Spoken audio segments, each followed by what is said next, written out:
নমস্কার বন্ধুরা, কেমন আছো সবাই? আশা করি তোমরা সবাই ভালো আছো। আমরা ভালো আছি। রমা মুম্বাই ব্লগে তোমাদের সবাইকে স্বাগত। চলে এসেছি আবার আর একটা দারুণ এক্সাইটিং এক্সারসাইজ ভিডিও নিয়ে।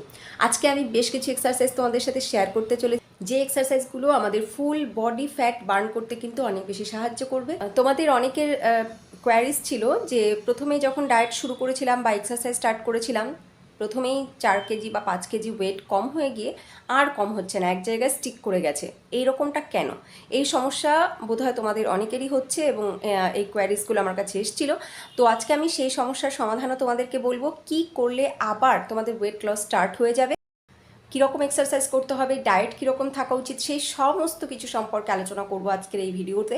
তাই ভিডিওটা কিন্তু ভীষণই ইম্পর্টেন্ট হতে চলেছে, ভীষণই ইন্টারেস্টিং হতে বেশ কিছু জিনিস তোমাদের সাথে আজকে শেয়ার করতে চলেছি, তাই প্রত্যেকে ভিডিওটা কিন্তু পুরোটা দেখবে। তো চলো বেশি কথা না বাড়িয়ে এবার ভিডিও স্টার্ট করা যাক।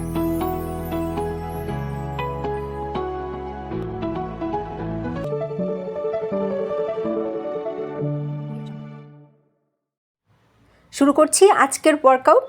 আজকের ওয়ার্কআউট আমি 3টে পার্টে করব। প্রথমেই করে নিচ্ছি কিছু জয়েন্ট এক্সারসাইজ বা ওয়ার্ম আপ এক্সারসাইজ, এরপরে করব কিছু হেভি ওয়ার্কআউট বা কার্ডিও ওয়ার্কআউট, সবশেষে কিছু যোগাসন এবং প্রাণায়াম করে এক্সারসাইজ কমপ্লিট করব।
আজকের মতন ফিজিক্যাল ওয়ার্কআউট ডান।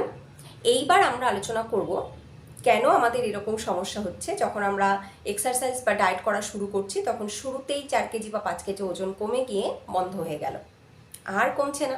এটা কেন হচ্ছে? প্রথমে বুঝতে হবে কেন এরকমটা হয়। তার কারণটা হচ্ছে একটা খুব সাধারণ বিষয়। একটা ঘরে বা একটা পরিবেশে বা একটা কোথাও একরকমভাবে একটা কাজ চলছিল বছরের পর বছর ধরে, একই রকমভাবে গোছানো বা একই রকমভাবে পরিষ্কার করা বা একই রকমভাবে সেখানে মানুষের যাতায়াত একরকম ছিল। এবার হঠাৎ করে সেখানে এমন কেউ আসলো যে কিনা সব কিছুকে একটু একটু করে চেঞ্জ করতে শুরু করলো। একটু একটু করে সেখানে সেই পরিষ্কার করা বা সেই গোছানো বা সেখানে মানুষের কোন কোন মানুষ আসবে কোন কোন মানুষ আসবে না, এই ধরনের যদি একটা পরিবেশকে আমরা ইমাজিন করি তাহলে একটা একরকমভাবে চলছিল কিছু কিছু জিনিস বছরের পর বছর ধরে। এবার হঠাৎ করে কেউ একজন এসে সেটাকে একটু একটু করে চেঞ্জ করলো, তাহলে কি হবে? একটা রিয়াকশান তো দেখা দেবে, একটা এফেক্ট তার তো পড়বে সেই জায়গার উপরে, তাই না?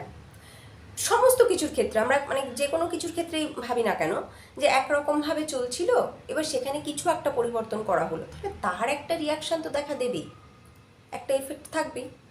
আমাদের শরীরের ক্ষেত্রেও কিন্তু তাই। বছরের পর বছর ধরে আমাদের ফুড হ্যাবিট, আমাদের লাইফস্টাইল, আমাদের ফিজিক্যাল অ্যাক্টিভিটি একরকম চলছে। এবার হঠাৎ করে যখন আমরা তার কিছু পরিবর্তন করলাম, ফুড হ্যাবিটটাকে চেঞ্জ করেছি, লাইফস্টাইলটাকে চেঞ্জ করেছি, ফিজিক্যাল অ্যাক্টিভিটিটাকে চেঞ্জ করেছি, তাহলে তার তো একটা রিয়াকশান দেখা দেবেই, তার একটা এফেক্ট তো পড়বেই আমাদের শরীরের উপরে। কারণ অনেক বছরের একটা অভ্যাসকে আমি হঠাৎ করে চেঞ্জ করেছি, তাহলে তার একটা এফেক্ট আমাদের শরীরের উপরে পড়বেই। সেই কারণে কি হয়, যখন আমরা বহু বছর পরে হঠাৎ করে এক্সারসাইজ স্টার্ট করলাম বা ডায়েট মেনটেন করতে শুরু করলাম, তখন আমাদের ওজন কমতে শুরু করে। বহু বছরের একটা অভ্যাসকে হঠাৎ করে চেঞ্জ করে ফিজিক্যাল ওয়ার্কআউট স্টার্ট করেছিলাম এবং তার সাথে ডায়েট মেনটেন করতে শুরু করেছিলাম, তখন ওজনটা কমলো। তারপরে এবার যে চেঞ্জেসটা আমি এনেছিলাম সেই চেঞ্জেসটাকেই আমি কন্টিনিউ করছি, সেই ফুড হ্যাবিটটাকেই আমি 2 মাসের পরেও 3 মাসের বেলাতেও সেটাই কন্টিনিউ করছি। সেই এক্সারসাইজগুলো, পার্টিকুলার সেই এক্সারসাইজগুলোকেই আমি আবার সেই 3 মাসের সময়ও কন্টিনিউ করছি। কোনো একটা লাইফস্টাইল যখন আমরা অনেক দিন ধরে কন্টিনিউ করি, আমাদের বডি সেটার উপরে অভ্যস্ত হয়ে যায়। তাহলে সেক্ষেত্রে কোনো রকম কোনো হেরফের হয় না, ওজন বাড়বেও না কমবেও না। এবার 2 মাস ধরে কন্টিনিউ করার পরে যখন আমার 4 কেজি বা 5 কেজি আমার ওজন কমেছে, তারপরেও আমি সেই ফুড হ্যাবিট এবং সেই ফিজিক্যাল ওয়ার্কআউটই করে যাচ্ছি, কিন্তু ওজন কমছে না।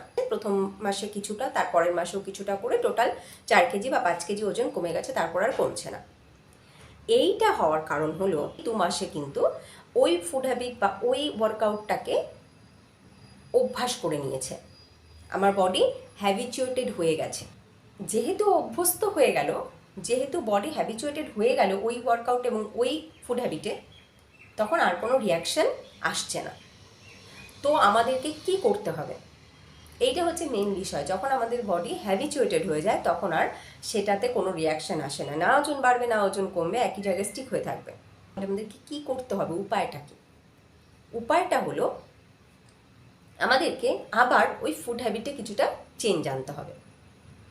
যে ফুড হ্যাবিটটা আমি ওই প্রথম 2 মাস বা 3 মাস বা কারোর এটা 6 মাসেও হতে পারে, সেই 6 মাস আমি কন্টিনিউ করেছিলাম, সেইটা আমাকে এবার চেঞ্জ করতে হবে। আমার ডায়েটটাকে আমাকে আবার একটুখানি চেঞ্জ করতে হবে। ডায়েট কিন্তু ব্যালেন্স ডায়েটই থাকবে, আমার খাবারে সেই protein, carbohydrate, vitamin, minerals, fat, fibre সমস্ত কিছু রাখতেই হবে, কিন্তু খাবারগুলোকে একটু চেঞ্জ করতে হবে। নিউট্রিয়েন্টস ভ্যালু কিন্তু আমাকে রাখতে হবে সমপরিমাণে, কিন্তু আমাকে খাবারগুলো আমাকে ডিশেসগুলো একটু চেঞ্জ করতে হবে, আমার রেসিপিগুলোকে একটু চেঞ্জ করতে হবে। আর তার সাথে যেটা করতে হবে সেটা হচ্ছে আমার যে ওয়ার্কআউটটা, সে এক্সারসাইজগুলোকে একটু আলাদা আলাদা করতে হবে। একটা কথা তোমাদেরকে বলে রাখি এখানটাতে, যে আমরা যখন এক্সারসাইজ করছি, একই এক্সারসাইজ আমরা 7 দিনের বেশি কন্টিনিউ করব না। আমরা 7 দিন করলাম ওই এক্সারসাইজ, আবার 8 দিনের দিন এক্সারসাইজটাকে আবার চেঞ্জ করব। এভরি অল্টারনেটিভ উইকস আমরা চেঞ্জ করতে থাকবো।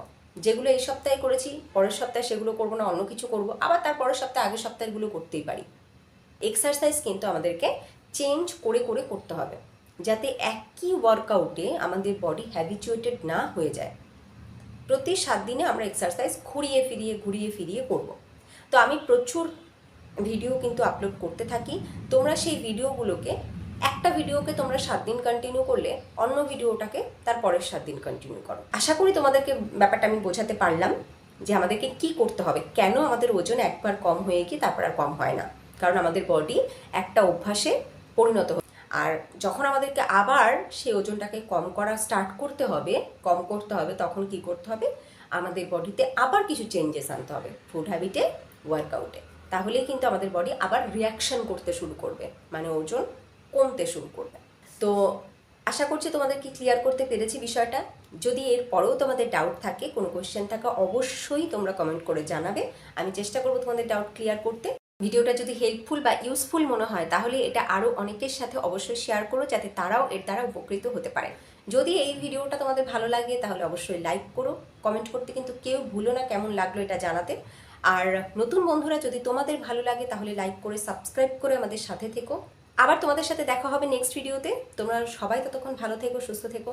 টাটা।